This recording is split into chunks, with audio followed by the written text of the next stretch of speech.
चुनावी बॉन्ड से जुड़े सभी विवरण का खुलासा करने को लेकर सुप्रीम कोर्ट में सुनवाई चल रही है।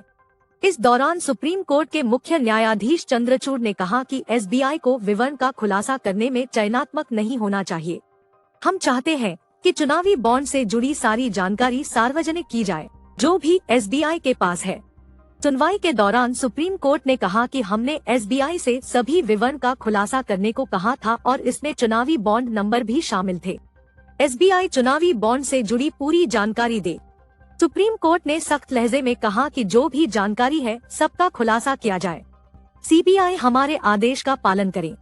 एसबीआई की ओर से पेश वरिष्ठ वकील हरीश साल्वे ने सुप्रीम कोर्ट से कहा कि हम चुनावी बॉन्ड के नंबर समेत सभी जानकारी देंगे। बैंक अपने पास मौजूद किसी भी जानकारी को छिपाकर नहीं रखेगा। सुनवाई के दौरान सुप्रीम कोर्ट ने कहा कि एसबीआई एक हल्फनामा दायर कर यह भी बताएगा कि उसने कोई जानकारी नहीं छिपाई है। कोर्ट ने कहा कि एसबीआई 21 मार्च शाम 5 बजे तक सारी जानकारी उपलब्ध कराए। इस बीच केंद्र की ओर से पेश सॉलिसिटर जनरल तुषार मेहता ने सुप्रीम कोर्ट से कहा कि अंतिम उद्देश्य काले धन पर अंकुश लगाना था और शीर्ष अदालत को पता होना चाहिए कि इस फैसले को अदालत के बाहर कैसे खेला जा रहा है। इस दौरान तुषार मेहता ने सुप्रीम कोर्ट से इस संबंध में कुछ निर्देश जारी करने का विचार करने को कहा है। इस मामले में सोशल मीडिया पोस्ट की एक श्रृंखला शुरू हो गई है। दरअसल भारतीय स्टेट बैंक ने 2018 में योजना की शुरुआत के बाद से 30 किस्तों में 16,518 करोड़ रुपए के चुनावी बॉन्ड जारी किए हैं। इससे पहले सुप्रीम कोर्ट ने एसबीआई को 12 अप्रैल 2019 से खरीदे गए चुनावी बॉन्ड की जानकारी निर्वाचन आयोग को सौंपने का निर्देश दिया था। एसबीआई चुनावी बॉन्ड जारी करने के लिए अधिकृत वित्तीय संस्थान है। एसबीआई ने मंगलवार शाम को उन संस्थाओं का विवरण चुनाव आयोग को सौंपा था जिन्होंने चुनावी बॉन्ड खरीदे थे और राजनीतिक दलों ने उन्हें भुनाया था।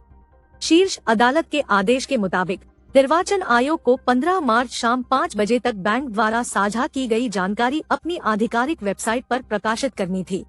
अदालत की संविधान पीठ ने इलेक्टोरल बॉन्ड के यूनिक नंबर का खुलासा करने को लेकर सुनवाई करते हुए state bank of India (SBI) को फटकार लगाई।